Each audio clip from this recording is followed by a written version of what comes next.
யோசுவா இஸ்ரவேலின் தலைவன். அவருக்கு எதிராக 5 ராஜாக்களின் படைகள் ஒன்று சேர்ந்து வந்தார்கள். போர் கிபியோனில் நடந்தது. இஸ்ரவேல் ஜெயிக்க ஆரம்பிச்சது. ஆனா ஒரு பெரிய பிரச்சனை. மாலையானா போர்க்களம் இருட்டாகி எதிரி ஓடிவிடுவார்கள். எதிரி ஓடினா மீண்டும் போராட வேண்டியிருக்கும். அதனால் ஒரே நாளில் வெற்றியை முடிச்சாகணும். அப்போ யோசுவா தேவனை நம்பி ஜெபித்து கத்தினார்.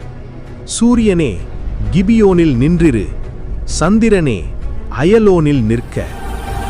இதை கேட்டவுடனே சூரியன் நின்றது, சந்திரனும் நின்றது. அதாவது நேரம் நிறுத்தப்பட்டது. அந்த நேரத்தில் இஸ்ரவேல் முழுக்க ஜெயிச்சது. எதிரி முழுவதும் தோற்கடிக்கப்பட்டது.